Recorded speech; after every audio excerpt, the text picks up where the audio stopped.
Lauren Penny from the Hockey Performance Academy, and in this video I'm going to answer the question, what are the best skills to beat opponents? Now, before I answer this question, I want to start by saying the 2-on-1 is always a better option than the 1-on-1. Okay, very rarely should you take players on 1-on-1 if there's a 2-on-1 opportunity. Okay, so there will be chances in a game where you can take a player on 1-on-1, and that's fine. But the percentage outcome is always higher on a 2-on-1 because your number's up. Okay, so the first thing I'm going to say is look for the 2-on-1 first. If that's not on, then take the 1-on-1. And I'm not saying that you don't need that skill, because I actually have a 5-day challenge which is all about how to eliminate a player in a 1-on-1. I'm just saying that in most instances you should always be looking for the 2-on-1 first. Okay, now when it comes down to the 1-on-1, I want to say that you can use your own creativity, but don't overcomplicate it. Fancy skills are not necessary. Okay, something as simple as using your body to deceive the defender is as effective as any other fancy skill that you might use.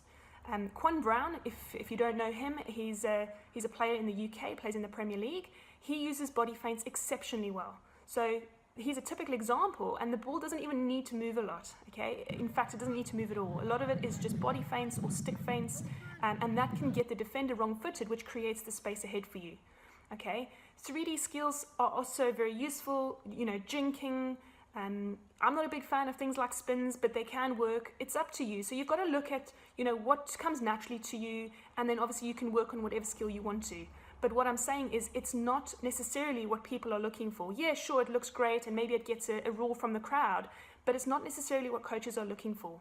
Okay, so if you're looking to stand out and you ask me this question, I'm going to say keep it simple. Don't overcomplicate it. The ultimate goal is to beat the player. How you do that doesn't matter. Okay, but ultimately, if you're playing a team sport like hockey, you want people that are going to create more opportunities, and the higher percentages are those 2-on-1s versus the 1-on-1s. Okay, the other thing is, let's say you have created that space, let's say you've feinted or you've done a skill and you've beaten the player. It's very important that you then maximize that. So don't go back and try and rebeat the player 3 times, which is often what I see. Make sure that you use your pace and you accelerate into the pace to maximize that opportunity so that you can attack with numbers.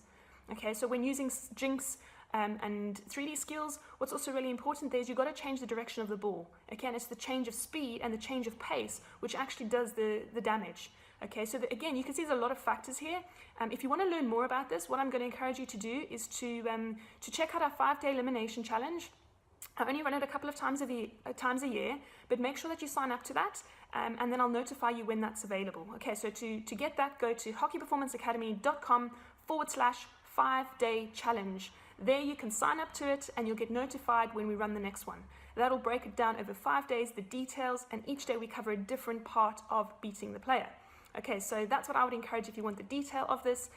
It's really cool, it's interactive, it's live, and you're going to have a lot of people going through the same thing with you. If you've got any other questions, feel free to leave it below this video. Otherwise, I'll see you in the next video.